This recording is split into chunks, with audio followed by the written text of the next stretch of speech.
তাহলে আমরা এখন চলে যাব ডক্টর মোহাম্মদ ইউনূসের কাছে। ডক্টর মোহাম্মদ ইউনূসের কাছে চলে যাই।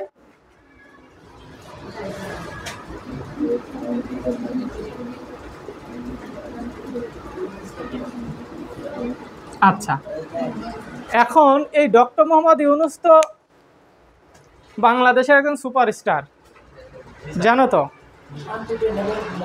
এখন ইনি একমাত্র বাঙালি, মানে আন্তর্জাতিক লেভেলে ওনার যে গ্রহণযোগ্যতা বা ওনাকে যত মানুষ চিনে, আমাদের কোনো প্রধানমন্ত্রীকেও চিনে না। মানে উনি কোনো সাধারণ মানুষ না, উনি একজন অসাধারণ মানুষ। তাহলে আমরা আলোচনা করব ডক্টর মোহাম্মদ ইউনূসকে নিয়ে। সাম্প্রতিক সময়ে ডক্টর মোহাম্মদ ইউনূসকে নিয়ে অনেক প্রশ্ন আসছে বিভিন্ন পরীক্ষায়। তার মানে তুমি অ্যাডমিশনে ডক্টর মোহাম্মদ ইউনূস থেকে একটা প্রশ্ন পাবা, এটা লিখে নাও। তাহলে কি প্রশ্ন আসবে সেটা আমরা আলোচনা করব। কারণ ডক্টর মোহাম্মদ ইউনূস, আবারও বলি, উনি একটা অসাধারণ মানুষ। উনি ইন্টারন্যাশনাল, আন্তর্জাতিক একজন মানুষ, সুপারস্টার বাংলাদেশের। আমরা সুপারস্টার মনে করি কাকে? সাকিব খানকে। হ্যাঁ, আসলে সুপারস্টার ডক্টর মোহাম্মদ ইউনূস। আচ্ছা, কেন? উনি প্রথম বাঙালি যিনি শান্তিতে নোবেল পুরস্কার পায়।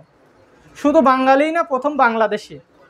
আমরা জানি যে প্রথম বাঙালি নোবেল পায় হচ্ছে রবীন্দ্রনাথ ঠাকুর গীতাঞ্জলি কাব্যের জন্য 1913 সালে। তিনি তো বাঙালি, বাট বাংলাদেশি না, উনি ভারতীয়। কিন্তু বাংলাদেশি প্রথম ডক্টর মোহাম্মদ ইউনূস, যিনি শান্তিতে নোবেল পুরস্কার পায় 2006 সালে। মনে থাকবে, শান্তি শান্তি।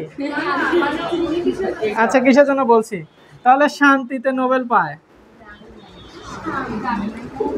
নোবেল পুরস্কার দেওয়া হয় 6টি, এই আসতেছে কান গাধা, 6টি বিষয়ের উপর নোবেল দেওয়া হয়। তার মধ্যে একটা শান্তি, একটা আছে সাহিত্য, একটা আছে অর্থনীতি, আর একটা আছে চিকিৎসা, আর একটা রসায়ন, আর একটা পদার্থ। এই 6টি বিষয়ে শান্তিতে মানে নোবেল পুরস্কার দেওয়া হয়। কেন? আমরা জানি ডক্টর মোহাম্মদ ইউনূস গ্রামীণ ব্যাংক প্রতিষ্ঠা করেছে। এই গ্রামীণ ব্যাংক প্রতিষ্ঠা হয়েছে 1983 সালে। পরীক্ষাতে অসংখ্যবার আসছে এটা, যে গ্রামীণ ব্যাংক কত সালে প্রতিষ্ঠা হয়? 1983 সালে। এখন এই গ্রামীণ ব্যাংক প্রতিষ্ঠা করে উনি যেটা একটা বিশাল তত্ত্ব আবিষ্কার করে ফেলছে এই ডক্টর মোহাম্মদ ইউনূস, সেটা হচ্ছে মাইক্রো ক্রেডিট।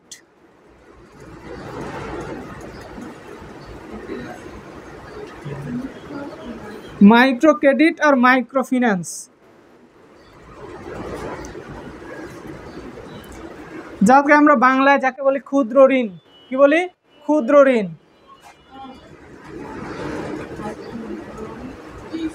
ক্ষুদ্র ঋণ।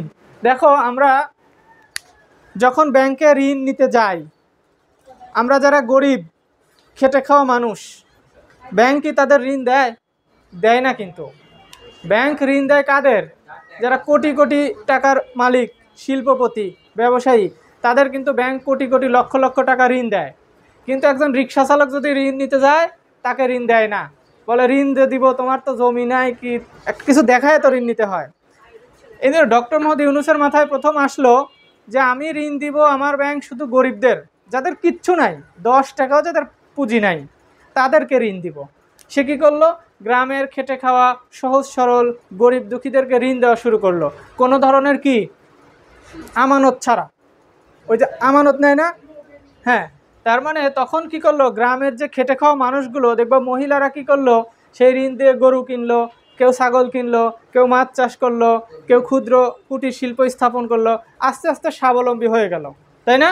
এই যে স্বাবলম্বী হয়ে গেল, তখন কি একটা শান্তি প্রতিষ্ঠা হলো না?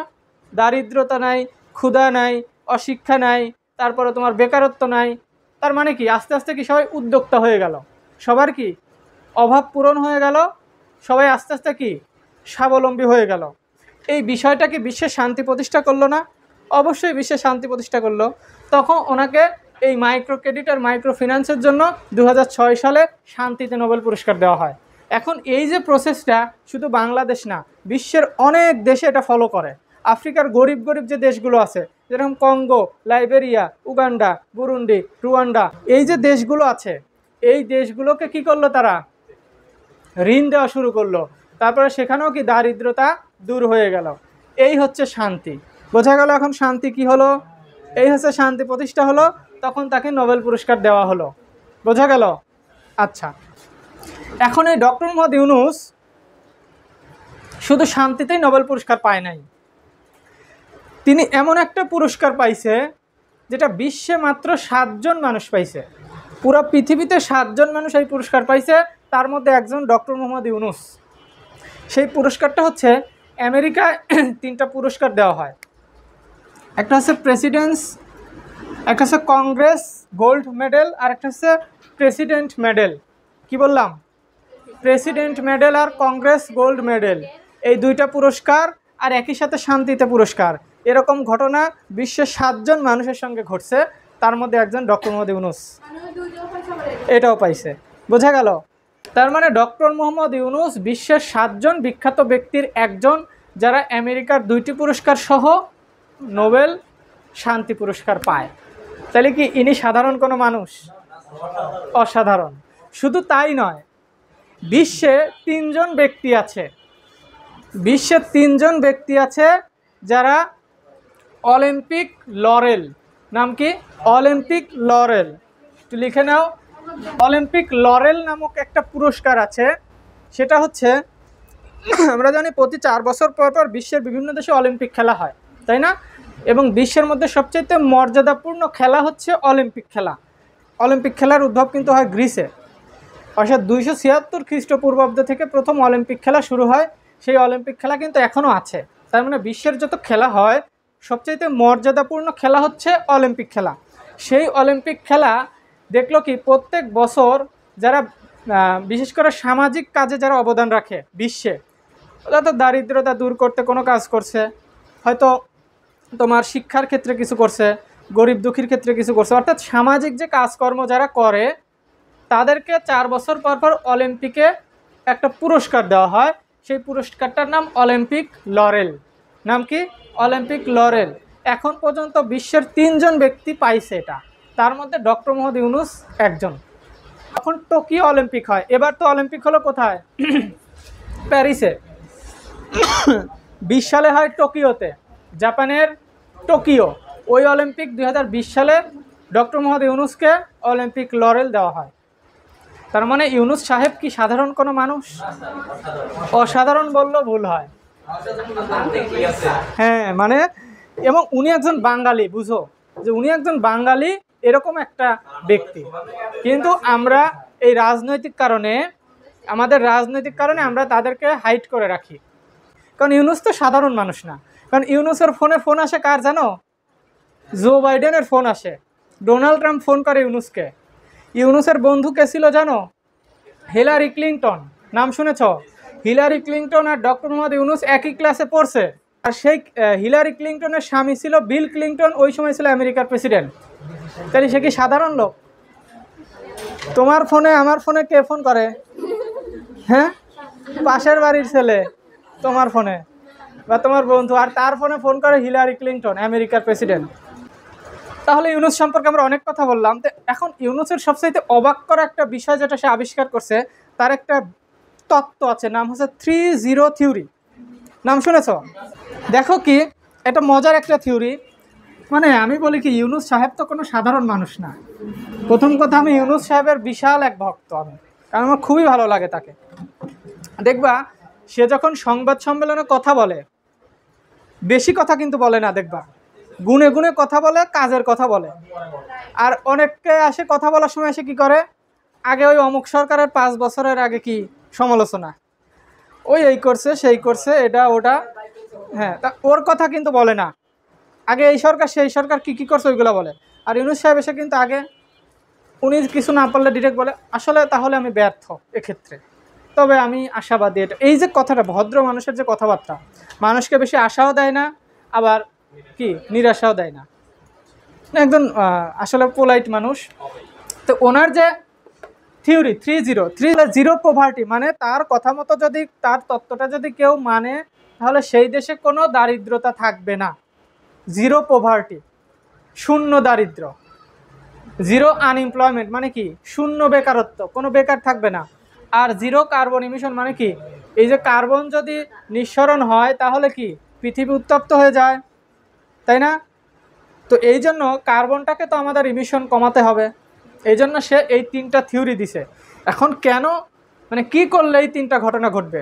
তিনি বলছে যে যদি আমরা সরকারি চাকরির দিকে না ঝুঁকি, মানে সরকারি চাকরির দিকে যদি আমরা না ঝুঁকি এবং সামাজিক কাজকর্ম যদি করি, ক্ষুদ্র ঋণ নিয়ে যদি আমরা নিজেরা উদ্যোক্তা হই, তাহলে আমাদের কোনো কি পভার্টি থাকবে না, আমাদের কোনো বেকারত্ব থাকবে না, এবং আমরা যে তোমার ইনফ্রাস্ট্রাকচার ডেভেলপটা করব অবশ্যই পরিবেশ বান্ধব হতে হবে, তাহলে আমাদের কার্বনও নিঃসরণ হবে না। এখন এই তত্ত্বটার উপর ভিত্তি করে দেখো, তোমরা খেয়াল করে দেখবা ডক্টর মোহাম্মদ ইউনূসের সঙ্গে ছবি ওঠার জন্য লিওনেল মেসি, দেখছো না, ক্রিস্টিয়ানো রোনালদো, বুঝো তো এখন কেন খেলোয়াড়দের সঙ্গে ওনার সম্পর্ক কিভাবে হলো? এই থিওরির কারণে। মানে উনি এই যে খেলাধুলার ক্ষেত্রে ওনার এই থিওরি অ্যাপ্লাই করা হয়। বিশেষ করে এবার যখন প্যারিস অলিম্পিকটা হয়, আমরা জানি যে প্যারিস অলিম্পিকটা ফ্রান্সে হয়। ফ্রান্সের এমন একটা শহরে হয় যে শহরটা সবচেয়ে অনুন্নত, ফ্রান্সের সবচেয়ে অনুন্নত শহরে এবার অলিম্পিক খেলাটা অনুষ্ঠিত হয়। এখন ডক্টর মোহাম্মদ ইউনূসকে নিয়ে ধরো বিশ্বের বড় বড় দেশ কারাকারি করছে, কারণ ইউনূস যে দেশের কথা বলবে ওই দেশেই অলিম্পিক হবে, বুঝো, মানে তার থিওরি যে দেশ মানবে, এই যে বিষয়টা। তখন সে যে তত্ত্বটা দিল যে অলিম্পিকটা এমন একটা শহরে হবে, আমরা জানি যখন অলিম্পিক খেলা হয় তখন বিশ্বের সকল দেশের মানুষই কিন্তু সেই দেশে যায়, তাহলে সেই দেশে কি একটা সামাজিকভাবে উন্নয়ন হয়, টাকা পয়সা আসে বাইরে থেকে, আবার ওই দেশটাকে যে শহরে হয় ওই শহরে কিন্তু ওই যে গেস্টগুলো থাকার জন্য অস্থায়ীভাবে বিভিন্ন অট্টালিকা ভবন তৈরি হয়, হয় না? তখন ইউনূস সাহেব বলল যে অলিম্পিকটা হবে এমন একটা গরিব শহরে যে শহরের মানুষের জীবনযাত্রার মান অনুন্নত। তাহলে যদি ওই শহরে অলিম্পিকটা হয় তাহলে ওই শহরে এই অলিম্পিকের উপর নির্ভর করে সরকার কিছু উন্নয়নমূলক কাজ করবে, পাকা রাস্তাঘাট করবে, দালান কোঠা করবে, হোটেল করবে, রেস্টুরেন্ট করবে, পার্ক করবে, সুইমিং পুল করবে। তারপরে এক মাস 2 মাস পর তো অলিম্পিক শেষ হয়ে যাবে, তখন ওই অঞ্চলটা কি এইগুলো ভোগ করবে। তারপর ওখানে কি বেকারত্ব দূর হবে, কারণ ওই হোটেলে সবাই কাজ করবে, ওই ওই এলাকার কি বেকাররা। তারপরে সে বলল কি যে স্টেডিয়ামগুলো তৈরি করা হবে এমন পদার্থ দিয়ে যে প্লাস্টিক না, কারণ প্লাস্টিক পরিবেশ দূষণ করে। তাহলে সে এমন একটা ফাইবার আবিষ্কার করলো ইউনূসের ইয়েতে যে এটা কি আমরা ট্রান্সফার করে নিয়ে যেতে পারবো, মানে তোমার স্টেডিয়ামটা আমরা কি তুলে আরেক শহরে নিয়ে যেতে পারবো। আবার যে সিটটা আমাদের যে বসার সিট, এটা বিশেষ এক ধরনের ফাইবার দিয়ে তৈরি, যেটা কি মাটিতে কি মিশে যাবে। প্লাস্টিক যেরকম হাজার হাজার বছর মাটিতে দিলেও গলে না, পরিবেশ দূষণ করে। তাহলে এই যে তত্ত্বটা আবিষ্কার করলো কে? ডক্টর মোহাম্মদ ইউনূস। তার উপর বেস করে প্যারিসে হলো এবার কি অলিম্পিক। তাহলে দেখো এই যে ইউনূস সাহেবকে তো আমরা চিনি না আসলে, মানে উনি তাইলে কি জিনিস এখন তোমরা বুঝো যে ফ্রান্স, তারপর যুক্তরাষ্ট্র, তারপরে আরেকটা ঘটনা ঘটে, এই যে জাতিসংঘের যে সাধারণ পরিষদের অধিবেশন হয় প্রতি বছর, আমরা জানি এবার হয়েছে ৭৯তম অধিবেশন, তাই না? পরীক্ষাতে কিন্তু দিছিলাম তোমাদের।